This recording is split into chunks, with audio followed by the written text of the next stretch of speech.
জয় ঠাকুর। শ্রী শ্রী রামকৃষ্ণ পুঁথি চতুর্থ খণ্ডের অন্তর্গত ভক্তদের সঙ্গে রঙ্গ ও সংযোজন এই অধ্যায় থেকে আমাদের পাঠ চলছিল। আজ আমরা এই অধ্যায়ের 13তম দিন পাঠ করব।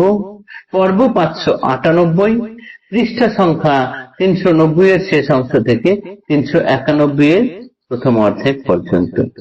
এর আগের দিনের পাঠে আমরা দেখেছি ঠাকুর ভাই ভূপতির মধুর আবেগ মন্থিত কণ্ঠে গান শুনে দূরে আর থাকতে পারলেন না।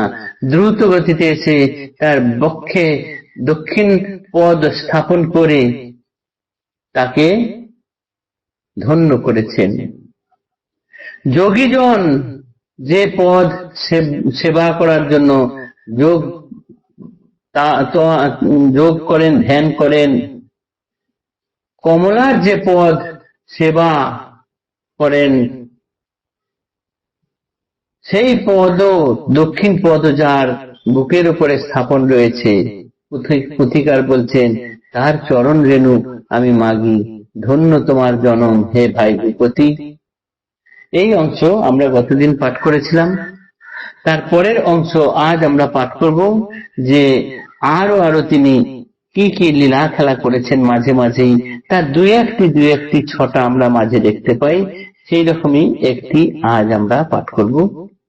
একদিন প্রভুর সম্মুখে ভক্তবর পাতিয়া নয়ন দুটি প্রভুর উপর উপবিষ্ট যুক্ত করে স্বভাবে মগন, হেন কালে প্রভু বলিলেন প্রভু নারায়ণ, দাঁড়াইয়া ভাবা বেশে ভাবের বিউ ফলে, দেখিতে এতই সাধ দেখো আখি মেলে, দেবেশ বাঞ্ছিত দৃশ্য দেখে ভক্তবর, বিরাজিত দেবত্রয় অঙ্গের ভিতর, সকৌতুক চারিমুখ হংসের আসনে, সুদীর্ঘ ধবল বক্র গ্রীবা আন্দোলন, প্রকাশে পুলক হংস হেলে দুলে মাথা, ধরিয়া ধবল পৃষ্ঠে সৃষ্টির বিধাতা, স্থানান্তরে খগেশ আসনে সমস্থিতি, পাতারূপে চারি ভুজে নিজে লক্ষ্মীপতি, শোভা পায় এক পাশে যোগী মহেশ্বর, বেশভূষা সজ্জীভূত বৃষের উপর, কি দেখো কি শুনো মন বিচিত্র ভারতী, বিশ্বজননীর ভাবে অখিলের পতি, কোটি ব্রহ্মা কোটি বিষ্ণু কোটি মহেশ্বর, কোটি সৃষ্টি কোটি কোটি বিশ্ব চরাচর, একমাত্র লোমকূপে উঠে ডুবে খেলে, বিম্বের যেমন ধারা নিলাম উড়ো জলে, হেন প্রভু রামকৃষ্ণ অনন্ত অনাদি, অপক্ত অচিন্তনীয় অপার জলধি, জীবের উদ্ধার হেতু নর কলে বর, সঙ্গে পারিষদ গণ নিত্য অনুচর, মূর্তিমান সরৈশ্বর্য বিভূতি বৈভব, লীলাপর ধরাধামে লীলা অভিনব, অভিনব কেন কই শুনো বিবরণ, প্রভু অবতারে লীলা করি দর্শন, ভাসে বল ভাসে বুদ্ধি শাস্ত্র অধ্যয়ন, অকুল সাগরে ভাসে সাধন ভজন, ভাসে কর্ম ভাসে যোগ জপ তপাচার, এক নমস্কারে জীবে ভব সিন্ধু পার। ঠাকুরের সামনে এসে একদিন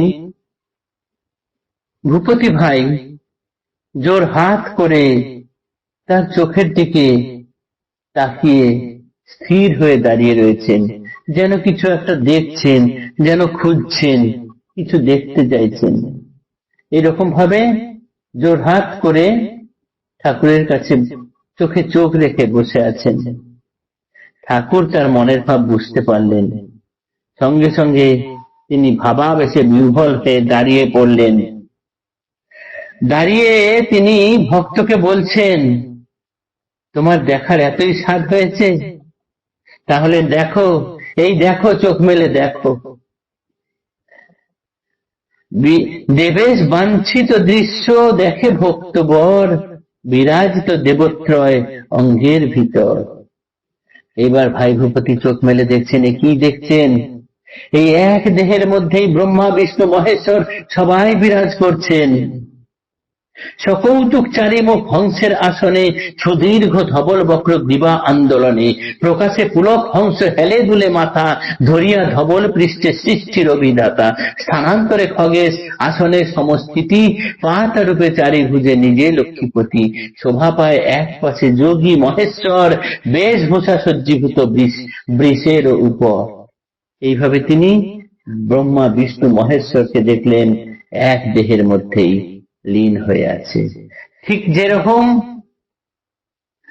এক বিশাল জলাধারের মধ্যে ছোট্ট একটি বুদবুদ উঠছে, উঠে লয় হয়ে যাচ্ছে, ঠিক সেরকম কোটি ব্রহ্মা, কোটি বিষ্ণু, কোটি মহেশ্বর, কোটি সৃষ্টি, কোটি কোটি বিশ্ব চরাচর ঠাকুরের এই একমাত্র লোমকূপের মধ্যে যেন উঠছে, ডুবছে, খেলা করছে।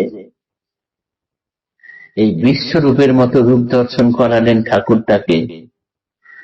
হেন প্রভু রাম ও কৃষ্ণ অনন্ত অনাদি অব্যক্ত অচিন্তনীয় অপার জলধি জীবের উদ্ধার হেতু নরকলেবর সঙ্গে পারিষদগণ নিত্য চরাচর।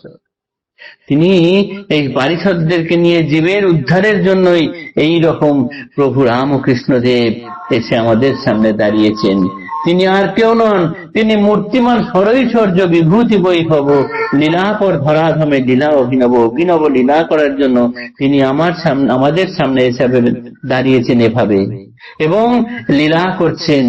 এই তার কথা চিন্তা করতে গেলে আমাদের কি হয়, বুদ্ধি বল সব কিছুই যেন অকুল সাগরে ভেসে যায়, ভাসে কর্ম, ভাসে যোগ, জপ তপাচার, সবকিছু ভেসে যায়।